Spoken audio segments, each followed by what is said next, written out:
क्या वाकई कर्म का फल मिलता है? भगवत गीता का अद्भुत उत्तर सुनिए। क्या आपने कभी सोचा है कि इतना मेहनत करने के बाद भी कुछ लोगों को सफलता क्यों नहीं मिलती? कभी आपने ये प्रश्न उठाया कि बुरे लोग अमीर और सुखी क्यों दिखते हैं और अच्छे लोग संघर्ष में क्यों रहते हैं? तो आइए आज श्रीमद् भगवद गीता के माध्यम से जानें, क्या वाकई कर्म का फल मिलता है।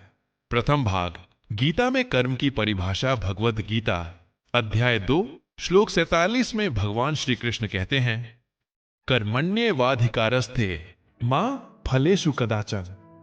अर्थ, तुम्हारा अधिकार केवल कर्म करने में है, फल पर नहीं। यह श्लोक इतना शक्तिशाली है कि इसके अंदर पूरी गीता का सार छुपा है। श्री कृष्ण हमें समझाते हैं कि इंसान का काम है कर्म करना, ईमानदारी से, लगन से, श्रद्धा से। लेकिन फल कब और कैसे मिलेगा, यह प्रकृति और ईश्वर के हाथ में है। जैसे किसान बीज बोता है, देखभाल करता है, लेकिन फसल कब और कैसी होगी, यह केवल प्रकृति जानती है। द्वितीय भाग, क्यों अच्छे कर्म का फल तुरंत नहीं दिखता? कई बार हम कहते हैं, मैंने किसी का बुरा नहीं किया, फिर मेरे साथ बुरा क्यों हुआ? इसका उत्तर गीता अध्याय 4 श्लोक 17 में मिलता है। गहना कर्मणो गतिहा। अर्थ, कर्म की गति बहुत रहस्यमयी है। हमारे द्वारा किए गए कर्मों का फल कभी कभी तुरंत नहीं, बल्कि समय आने पर मिलता है। जैसे पेड़ लगाने के बाद हमें कुछ सालों बाद फल मिलते हैं, वैसे ही कर्म भी समय लेकर फल देते हैं। तृतीय भाग, कर्म, भाग्य और पुनर्जन्म। भगवद गीता में कर्म केवल इसी जीवन तक सीमित नहीं है। अध्याय 6 श्लोक 43 में श्री कृष्ण स्पष्ट करते हैं कि सुखिनाम लोकानुश्रित्वा शुचिनाम श्रीमताम गेहे योग भ्रष्टो भिजायते। अर्थ, जो व्यक्ति आध्यात्मिक मार्ग पर आगे बढ़ रहा होता है लेकिन किसी कारणवश बीच में रुक जाता है, वह अगले जन्म में अच्छे कुल में जन्म लेकर फिर से उस यात्रा को जारी रखता है। इसका मतलब है कोई भी कर्म व्यर्थ नहीं जाता। अच्छे कर्मों का फल अगर इस जन्म में नहीं मिला तो अगली यात्रा में मिलेगा। चतुर्थ भाग, निष्काम कर्म और शुद्ध कर्म। गीता कर्म को 2 भागों में बांटती है। 1. सकाम कर्म, फल की इच्छा से किया गया कार्य ध्येय।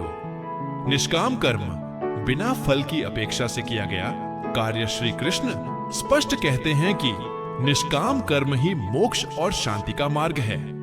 योगः कर्मसु कौशलम। अध्याय 2 श्लोक 50।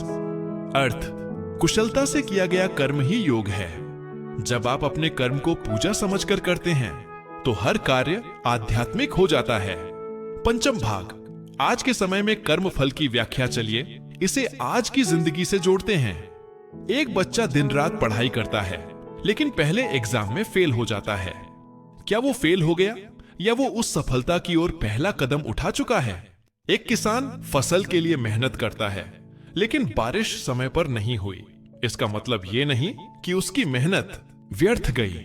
अगली बार वही अनुभव उसकी सफलता बनेगा। कर्म का फल निश्चित है, लेकिन समय, तरीका और रूप ये हमारे बस में नहीं। अंतिम भाग, श्री कृष्ण का संदेश। हे अर्जुन, तू सिर्फ कर्म कर, निष्काम भाव से फल मिलेगा, यही सच्चाई है।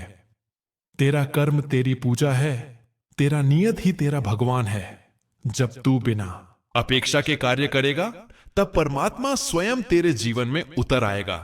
तो साथियों, गीता का उत्तर साफ है, कर्म करो, फल अवश्य मिलेगा।